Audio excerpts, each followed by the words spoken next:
Verdades amargas. Qué duras y qué dolorosas son las verdades.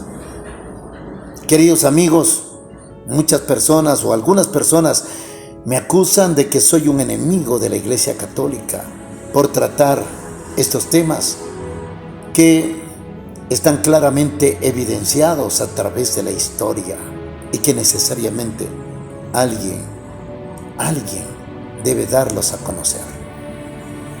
La reforma protestante impulsada por Martín Lutero y que fue respaldada por otros reformadores era parte del plan divino para rescatarle al pueblo de Dios de las atrocidades de un sistema político y religioso que sometió durante varios siglos a la humanidad y que, tomándose el nombre de Dios, persiguió y asesinó a millones de cristianos a través de la mal llamada Santa Inquisición.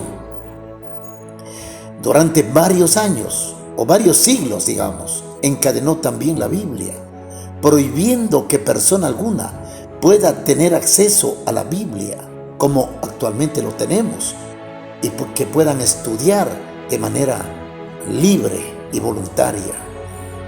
Era un sistema religioso que se paganizó con el respaldo del emperador Constantino en el año 300 después de Cristo, que mantiene intactas en la memoria histórica de la humanidad las páginas negras y oscuras de esta denominación llamada Iglesia Católica Apostólica Romana.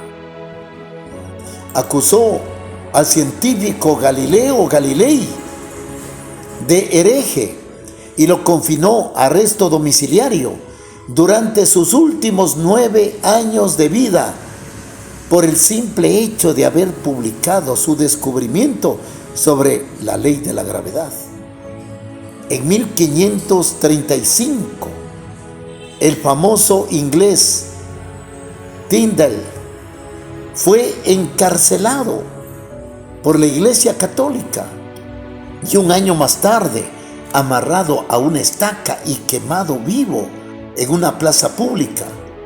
Ustedes van a decir por qué razón.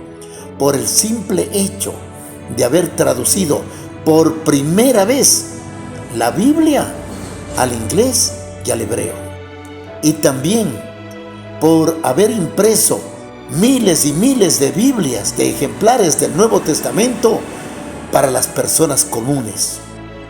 Biblias que fueron confiscadas por las autoridades de la Iglesia Católica y quemadas en su totalidad. Jeanne d'Arc es una francesa revolucionaria, la misma que fue también condenada brutalmente y quemada viva en la hoguera de la Plaza Rouen por el hecho de haber usado pantalón en una cárcel, que ellos consideraban también una herejía. El teólogo y filósofo checo Jan Hus fue uno de los primeros en criticar de manera abierta la corrupción moral de la Iglesia Católica, los abusos, las ventas de indulgencias y también la riqueza acumulada por la Iglesia Católica, por lo que fue condenado como traidor y como hereje y quemado vivo en la hoguera en el año de 1415. Sus últimas palabras fueron: van a asar a un gusano, pero en un siglo se encontrarán con un cisne que no podrán asar. Alrededor de millones de personas fueron bestialmente, brutalmente asesinadas entre el siglo XVI y XVIII por la Iglesia Católica, la misma que orquestó una de las espantosas masacres en la historia mediante la persecución, mediante la tortura de mujeres y hombres señalados como herejes bajo la doctrina de que habían sido procreados por Satanás. La Iglesia Católica asignaba a las víctimas torturas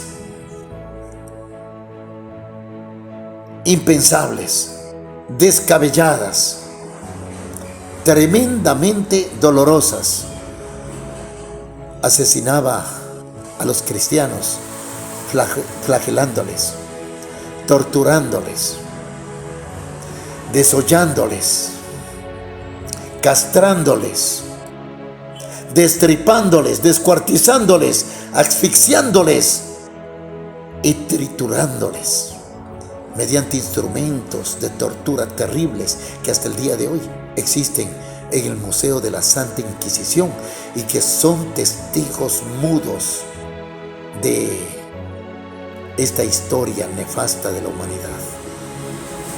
En esta época, en esa misma época, los hijos nacidos fuera del matrimonio eran considerados hijos ilegítimos.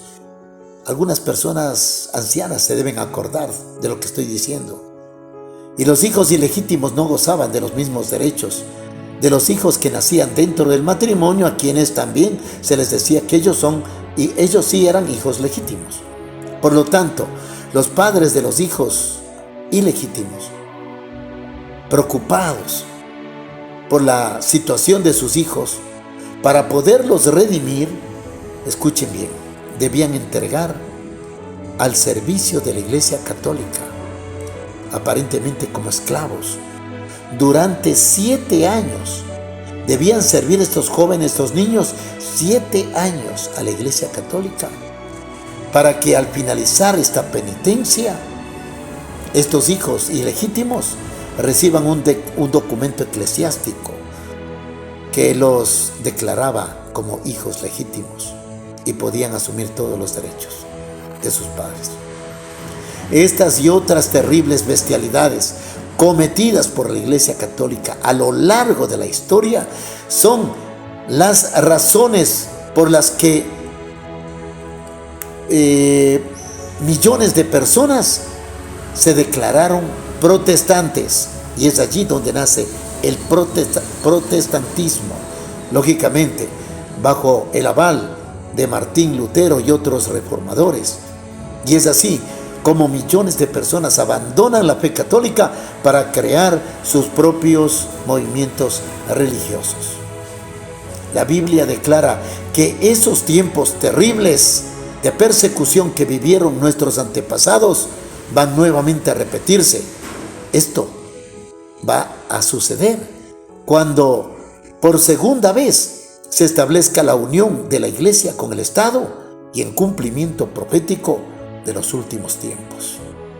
Por esto, queridos amigos, no debemos tampoco desalentarnos, no debemos asustarnos ni atemorizarnos. ¿Por qué?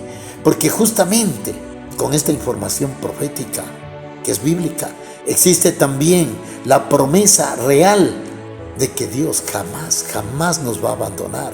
Él estará allí como estuvo en los tiempos pasados, en los tiempos de la persecución de los cristianos primitivos, para animarnos, para fortalecernos y para levantarnos. La batalla final, queridos amigos, está cerca, pero también la gloria de Dios y su victoria.